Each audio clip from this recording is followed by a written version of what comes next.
Have you ever wondered what if trees were living creatures?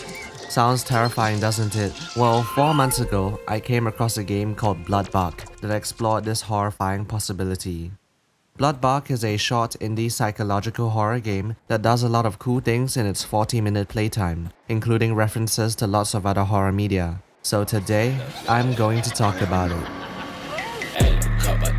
With the Glock on my side, riding, hanging out the window, screaming, who wanna die? Savage left, Alec with 100 bad habits. Say I need. The game starts with a diary entry written by us. My job had never been in such high demand. A new exotic kind of tree had been discovered, and its price was sky high. The blood diamonds of the forest. We wake up in a humble wooden hut with an axe in our right hand. From everything so far, we can infer that we are a lumberjack whose task is to find and cut down the bloodbark trees. On this first day, the tree is pretty easy to find. All we have to do is walk forwards to find a clearing with a tall white tree without any leaves at its center. Chopping down this tree reveals its blood-red interior, and the game cuts to nighttime as we prepare to carry the last log back home. On the way back, the silence is broken by the sound of a vehicle crashing nearby. Our protagonist chalks this up to a drunk driver, as this forest is next to a public park. After depositing the log at a pile at the side of the hut, we head inside and go to sleep. Every night we update the diary. This night our entry reads, "The forest is a community. The trees use the roots to warn each other of potential dangers. They send nutrients to the trees in need and to those that can fight back the threat. Their sap becomes dense, overflowing with resources. That's how they do it." Which is actually surprisingly true, by the way. Trees can send distress signals through their roots about drought, disease, and insect attacks, which cause other trees to change their behavior. The next day, to find the next bloodbark tree, we have to cut a path through the fence and access a different route. After slicing through a bunch of ropes like a green sugar-addicted monster, we find the tree, but this time when we cut into it, a red liquid spurts out onto us. Apparently, our protagonist was warned about this, but he didn't expect it to look so similar to real blood. After chopping it down, just like the first night, we return to our cabin and sleep. As some trees fall, some trees stand. Some plants are able to evolve during their lifetime. They change their characteristics, shaping themselves depending on their surroundings. They knew the sound of my axe. On day 3, we aren't alone. When we wake up, we can find a reporter and cameraman filming outside of our house. When we approach to tell them off, the cameraman just turns the camera and the reporter just starts interviewing us, and for some reason, we just start answering professionally. From this interview, we find out a bunch of things, like apparently, the bloodbark trees create visual and auditory illusions that lead those who fell the trees to believe they are killing a man instead of a tree. And they do this as a survival mechanism developed to defend against deforestation. Our protagonist doesn't believe the trees are that smart though, and after the interview, we try to kick them out again but they refuse to leave. Before you ask, nope, you can't ask them. Don't ask me how I know. The next tree is along the path we opened up the day before, and during the walk there, we can hear a strange, distant howling sound. Also, on the side of the path, there's a wooden cross with a large googly eye stuck on the front. On my first playthrough, I swung the axe at it, missed, and walked away, but if I had hit it, I would have been treated to the sight of a giant biblical angel with googly eyes rising from behind the mountains, fall sinking back into the earth. Anyways, once we find the next clearing, strangely from a distance, it appears as if a person is standing in the center. But as we get closer, it morphs into a tree. Strange but not unheard of. Once we cut into it, red liquid once again spurts out. Carrying the final log back home, our protagonist's head hurts and his hands shake, and despite basic common sense, he feels guilty for cutting down the tree. Once we reach the house, a hallucination occurs, and the pile of logs beside the hut is replaced by a dead body covered in a cloth.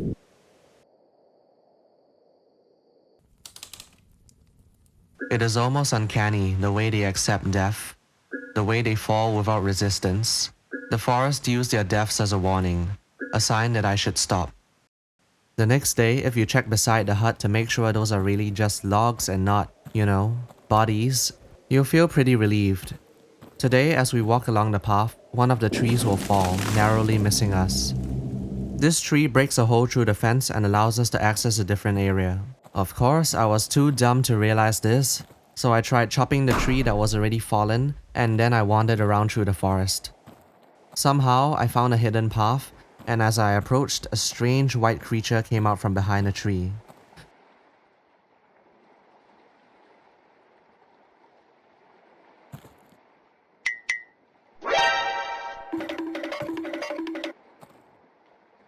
If you didn't know, this is a reference to the Fresno Nightcrawler, a modern American cryptid which is basically a pair of pants walking around. I continued along this hidden path onto a shore, which had a strange structure consisting of a large rock suspended by ropes between two wooden poles. Cutting one of the ropes lifted a large black cocoon out of the water, and breaking this cocoon unleashed a giant mosquito which flew out across the lake and into the distance. Anyways, going back to the fallen tree, going past the fence that got knocked down leads us to another clearing with a bloodbark tree. But this time, chopping it down doesn't just release red liquid. Instead, this happens.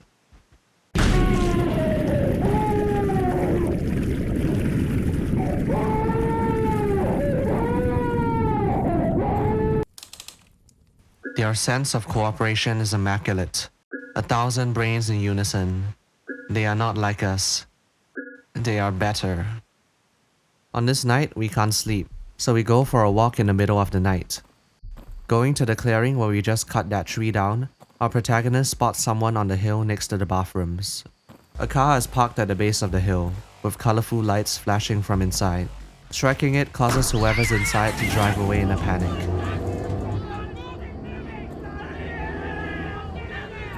As we reach the top of the hill, our protagonist spots a tree, but it quickly transforms into a person spray painting the bathroom walls. Our protagonist believes that it's just an especially realistic hallucination, that the tree is playing tricks on him, so he cuts it down.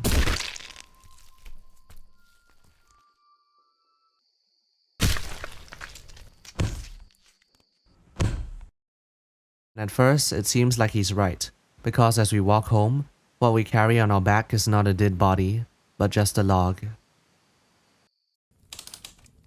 Red upon red. To my eyes, it's just bodies piling up. How was I supposed to tell the difference?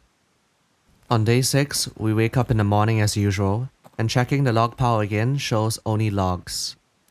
As we go into the forest, our vision suddenly turns red, and giant tree humanoids emerge and start walking across the path. Our protagonist starts pleading, proclaiming his innocence, that he didn't kill anyone. They reshaped my brain, my inner workings. Can a plant take away our humanity? I was lost in that forest, but then, you found me. On day 7, we wake up in the middle of the night again. After resting from yesterday's experience, our protagonist feels much better and decides to take a walk through the woods. Going to the closest clearing, he exits the park through a hole in the fence.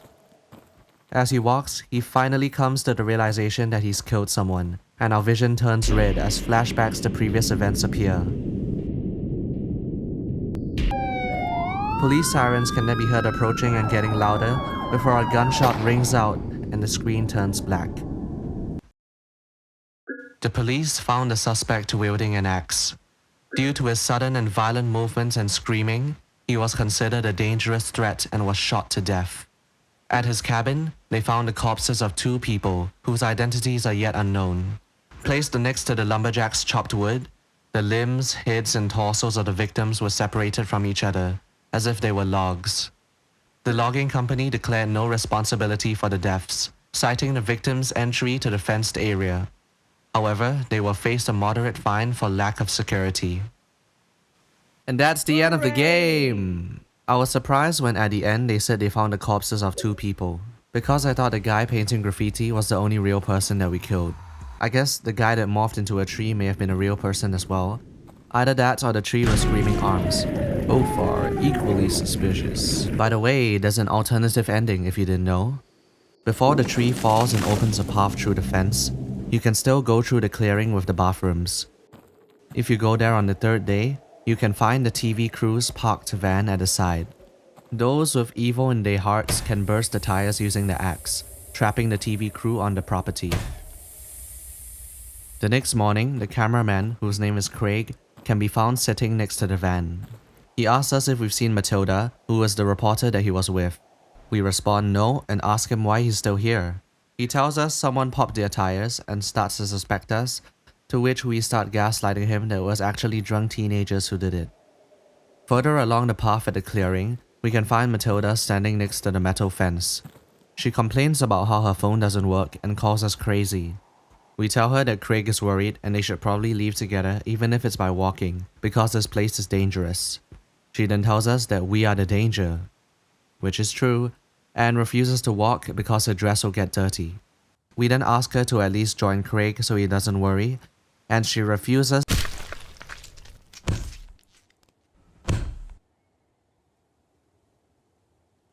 We then cut down the bloodbark tree as usual. While carrying the logs back, we meet Craig again. He tells us that we look terrible and asks if everything is okay. We tell him we just need some sleep and carry on. The next day, the day we get the guy spray painting, we wake up in the middle of the night as usual.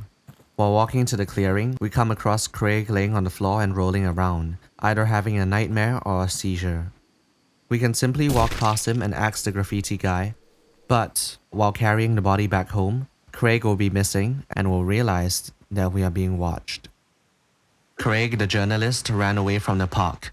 After a few miles of walking, he found a fuel station where he asked to use their phone as his had run out of battery. He called the police, and once they arrived at the fuel station, he showed them the footage he had captured of the lumberjack carrying a headless and limbless torso. The police went and arrested the lumberjack after finding 2 bodies in his cabin. The lumberjack claimed the bodies were illusions and that he only carried logs. When asked about Matilda, however, the lumberjack remained silent. The end. Overall, Bloodbark is a great game. It's short, it's punchy, and delivers a cautionary tale about environmental degradation and greed in a fun, spooky story. I love how you can get achievements by exploring the environment further. That, along with the alternate ending, gives the game replay value. At least it would, if I could walk faster. Also, the Bloodbark trees in this game are not entirely fictional. Kind of. There are a few species of trees that bleed blood-red sap when injured, the most notable being the dragon blood tree, which is an insane alien-looking tree native to Yemen with crimson red sap known as dragon's blood that was highly prized in the ancient world. Unfortunately, it's also exceptionally rare and has become increasingly threatened by habitat loss and climate change, so hopefully it starts evolving some defenses soon. Now, this entire game is based on this artwork and description by the digital artist Valdivia. Bloodbark trees are highly prized for their exotic red wood. Also called murder trees, they produce large amounts of sap that look strikingly like blood. Those who have felled this tree claim to have become convinced they were striking down a human being. This is thought to be an adaptation that allows bloodbarks to survive in an increasingly deforested world. This game has a lot of references to Valdivia's other work. For example, the giant mosquito was a reference to this series. Wait. At first, I thought the mosquito was inspired by this artwork about an archaeologist who discovers a giant hibernating insect and brings it onto a ship. But then I found this other one about a giant mosquito with a human skull called Tio Alfredo. Now, Tio Alfredo is the name that's mentioned when you get the achievement when you discover the mosquito. So I'm pretty sure that's probably it, but yeah. Other Valdivia references include those of his art of Fresno Nightcrawlers and the googly eye angels, which he created and named Googlio. That's Google plus angel. Googlio. Oh my days, his stuff is ridiculously cool. I love how his concepts are kind of grounded in reality despite how fantastical they are. For example, one of his concepts is a medical condition called malignant radicular hypertrophy, where teeth roots grow uncontrollably, destroying facial bones, eyes, and ultimately penetrating the brain. Although horrifying and insane, the scientific way in which it's presented makes it seem real. And also, there are worse medical conditions out there, so this isn't that unbelievable. Another series of artworks called Fractal is literally Junji Ito's Uzumaki, but with fractals. In it, a mysterious substance infects the natural environment and causes fractal patterns to show up everywhere. Eventually, it spreads to humans, and their body parts start growing in fractal patterns. Their brains are also rewired, and people in large groups start forming fractal-shaped crowds. A new religion is created that revolves around fractals, and the whole world works together to build fractal megastructures. In only 10 years, every human becomes infected by the fractal. Isn't that cool? If you're interested, check out this website, and also there's a whole video about him on Curious Archive, so check that out if you please. If you liked Bloodbark, please support the developer Sir Tartarus, and also the artist who inspired the game, Valdivia. Links to their work will be in the description below. This is a short video because I desperately need to get a video out. Originally, my goal was to get a video out every month, but the last video I did was 4 months ago, which is not a month ago. Also, I'm deliberately making this video shorter because I've noticed a worrying trend with my previous 4 videos. Each one of them has been 10 minutes longer than the last. If I keep this up, I'll be making hour-long videos, and that's just ridiculous. Some would say absurd. Goodbye. I got 5 bullets left in my dime. Praying that the